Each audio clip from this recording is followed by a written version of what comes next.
जय आहूजा बेचारा नहीं है। जय आहूजा दुश्मनों की छाती पे भाले की तरह, महाराणा प्रताप की तरह भाला गाड़ के बात करेगा, दोनों हाथ में तलवार लेके बात करेगा और मां भवानी का जयकारा लगा के बात करेगा।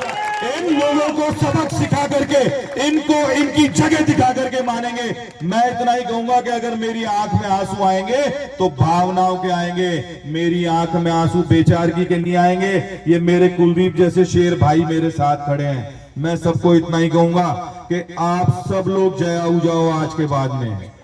मैं सबको इतना ही कहूंगा कि 1 लाख से ज्यादा वोट कैसे आएंगे, इसकी तैयारी करने के लिए मैं आपको परसों तक का समय दे रहा हूं।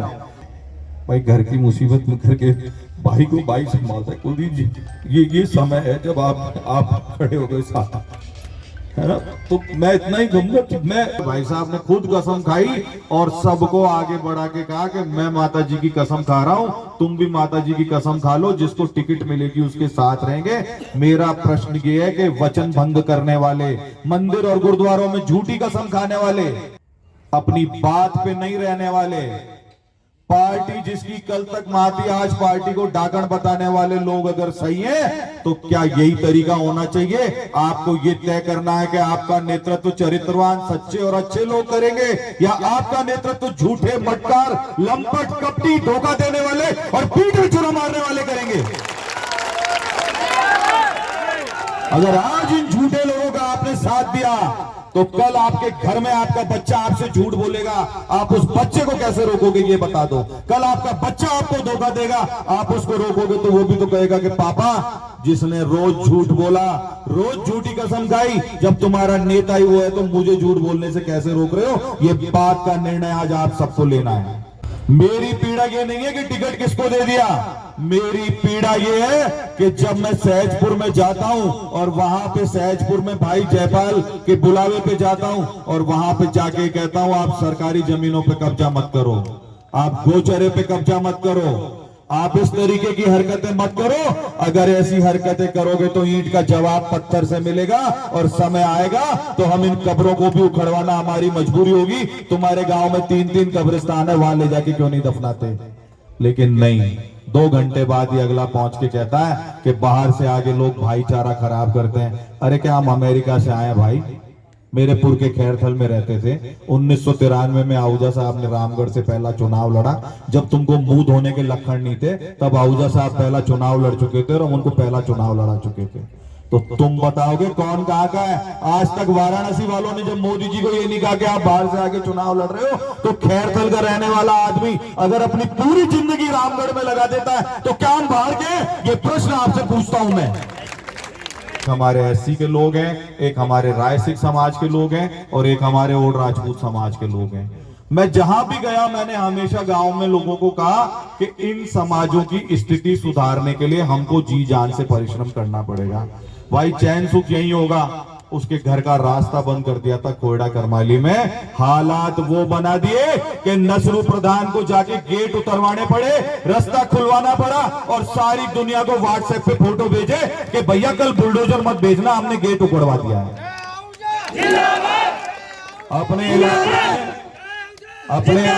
में मैं दसियों करीब 70 ऐसे केस आपको बता सकता हूं पिछले 10 महीने के मेरे कार्यकाल के, जिन 70 जमीनें एससी समाज की और बाकी अन्य हमारे प्रजापत समाज की, राजपूत समाज की, मैंने पुलिस के और प्रशासन के जरिए उनसे खाली करवा के उनको उनका कब्जा वापस दिलाया, उनको उनका हक दिलाया। ये अपराध है। अगर ये अपराध है तो जय आहूजा को टिकट नहीं मिलना चाहिए। अगर चैन सुख के घर का कोयडा करमाली में रास्ता खुलवाना अपराध है तो जय आहूजा को टिकट नहीं मिलना चाहिए। अगर सरकारी जमीन पे जबरन कब्रिस्तान बनाने के प्रयास को रोकना अगर मैंने जिम्मेदारी करके उठाया ये जिम्मा, तो मेरे को टिकट नहीं मिलना चाहिए। अगर मैं आंख में आंख डाल के बात करने का हौसला रखता हूं और पार्टी में सिर्फ तरले खाने वाले और जूते चाटने वाले लोग ही चलेंगे तो मुझे टिकट बिल्कुल नहीं मिलना चाहिए।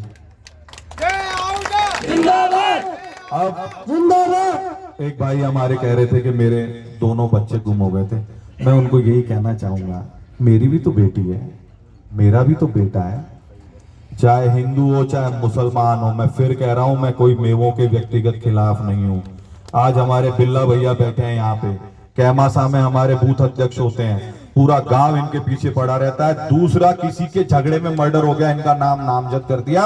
जो आदमी भारतीय जनता पार्टी और जय आहूजा और ज्ञानदेव आहूजा का झंडा लेके वहां बैठता था, इस आदमी की भी मैं सिफारिश करूंगा और इस आदमी की भी सुरक्षा करूंगा, क्योंकि निष्ठाओं की परीक्षा रोज नहीं ली जाती है। इनको खूब पता है हम हिंदुत्व के लिए डट के खड़े हैं, लेकिन कोई भी गरीब आदमी मेरे घर आ जाएगा तो वो यहां से खाली हाथ नहीं जाएगा। ये मैं आपको सबके बीच में वचन देता हूं। आप लोगों ने सबने खूब आजमाया, किसी भी गरीब आदमी को मैंने पीठ नहीं दिखाई। किसी भी गरीब के साथ अन्याय हुआ, चाहे उसका कोई भी जाति धर्म हो, उस गरीब की मैंने मदद करने की कोशिश की है। लेकिन मैं मेरे समाज के लोगों को भी खुली खुली बात कह देता हूं, भैया दलितों को मत दबाओ, दबाओगे तो जूत बजेंगे। आप अपने बच्चे पालो, आपके बच्चों की भी नौकरी लगे, इसकी भी हम जिम्मेदारी उठाएंगे। आपके बच्चे भी खेले कूदे आगे बढ़े, इसके लिए भी हम तैयार हैं। लेकिन आप नाजायज अत्याचार में अगर किसी के साथ खड़े हो जाओगे तो बिना आमने सामने हो जाएंगे, लठ बजाने की नौबत आएगी तो लठ 100% बजेंगे। हमारा आपसे कोई विरोध नहीं है, लेकिन आप अपने यहाँ जो भी अल्पसंख्यक समाज रह गए, एससी, प्रजापत, हमारे राय सिख हैं, कहीं पे कहीं हमारे और राजपूत हैं, इनके साथ अगर कोई अत्याचार करेगा गरीब गुरबे के साथ में, तो जय आहूजा के होते हुए वो अत्याचार कभी भी नहीं होने दिया जाएगा। पार्टियां आती जाती रहेंगी, टिकट आते जाते रहेंगे, पर आपकी गर्दन हम ऐसे आदमी के हाथ में नहीं जाने देंगे जो जुबेर खान के पैसे से चुनाव लड़ा, जो वैचारिक रूप से पूरी तरह कॉम्प्रोमाइज्ड है, जिसकी विचारधारा सीधे सीधे उनकी गोद में बैठ के चलती है। ऐसे आदमी को आप निरी गरीब गुरबों की, हमारे एससी के लोगों की, हमारे प्रजापतों की, हमारे और राजपूतों की, हमारे गरीब राय सिखों की गर्दन ऐसे कपटियों के हाथ में चली जाए तो भैया एक बात बताओ, जब कांग्रेस का राज होगा, जब भी तुम्हारे पे अत्याचार होंगे और बीजेपी में ऐसे आदमी को कमान दे दी जाएगी, जब भी तुम्हारे पे अत्याचार होंगे, एक बात बताओ, ये लड़ाई लड़ेगा तो कौन लड़ेगा? ये सबसे बड़ी ताकत है। वो मेरे पिछले 7 जन्मों के कर्म होंगे कि मेरे को ऐसी देवी स्वरूपा पत्नी मिली है। अच्छे में बुरे में जीवन के हर मोड़ पर 25 साल हो जाएंगे इस साल हमको 9 दिसंबर को, ये मेरे साथ खड़ी रही है। तो मेरे साथ तो साक्षात देवी माँ की ताकत चल रही है। हमारी बहनें बैठी हैं यहाँ पे, हमारी माताएं बैठी हैं। ये रजनी दीदी तो सुबह सुबह ही आ गई थी रसगढ़ से कि भैया आप चिंता मत करो, जिसके साथ मातृ शक्ति हो, जिसके साथ युवा शक्ति हो, जिसके सिर पे बड़े बुजुर्गों का आशीर्वाद हो, आप ये मान के चलो कि मेरी पीठ में जितने खंजर मारे गए थे 2023 के चुनाव में, रक्त बहता रहा और मैं हंसता रहा, खून रिश्ता रहा और मैं आपके सामने इनकी आंख में आंख डाल के खड़ा रहा। आप ही बता दो, मेरी जगह कोई और आदमी होता तो एक दिन भी यहां रुकता क्या? मैंने किसी से शिकायत नहीं की, मैंने किसी को गलत नहीं बोला, मैंने किसी को ये नहीं कहा कि तुमने मुझे वोट नहीं दिए, क्योंकि एक सुनियोजित प्रोपेगेंडा हमारे खिलाफ फैलाया गया था कि ये तो 24 घंटे बाद यहां मिलेगा नहीं। लेकिन जो ये कह रहे थे वो 24 घंटे भी किसी को नहीं मिले, और मैं 24 घंटे तुमको मिला कि नहीं मिला बताओ? अगर मेरी आंख में आंसू आएंगे तो आप लोगों के लिए आएंगे। मैं आपको एक ही बात कह सकता हूं, मैं वचन का पक्का आदमी हूं, कभी किसी को धोखा नहीं देता। जो कहूंगा गर्दन कट जाएगी पर वो बात जरूर निभाऊंगा। हमने आज तक भी अपने वचनों का पालन करने का प्रयास किया है। आप सब लोगों से मैं इतना ही कहना चाहूंगा कि आप सब लोग छोटी सी सूचना पे इतनी बड़ी संख्या में यहाँ पधारे हैं, इसके लिए मैं दोबारा दोनों हाथ जोड़ के आप सबका धन्यवाद देता हूँ। यहाँ से आगे बात कहाँ जाएगी ये अभी मुझे भी नहीं पता। आप सब लोगों ने अपने अपने विचार रखे। हमारे माननीय मंडल अध्यक्ष यहाँ पे बैठे हैं, सभी मंडल अध्यक्षों ने ये तय किया है कि सामूहिक रूप से पार्टी के जिला अध्यक्ष जी को अभी जाके अपने इस्तीफा समस्त कार्यकारिणियों समेत सौंप देंगे और उनको अपना विरोध दर्ज कराएंगे। इन सभी मंडल अध्यक्षों के लिए एक बार जोरदार तालियां बजाएंगे। मंडल अध्यक्ष अपनी कार्यकारिणी के साथ 5 मंडल अध्यक्ष अभी इस्तीफा देने जा रहे हैं। हो सकता है कोई एक आध जना दबाव में आए, न भी जाए, पर उनकी मन आत्मा भावना आपके मन आत्मा और भावना से जुड़ी हुई है। इसलिए उनकी निष्ठा भी जो समाज के प्रति है, जो देश के प्रति है, जो धर्म के प्रति है, उस पर हमको शंका नहीं करनी चाहिए। परसों वापस से यहीं मिलेंगे, पूरे रोड पे टेंट लगा के मिलेंगे, चाय पानी की सारी व्यवस्था करके मिलेंगे।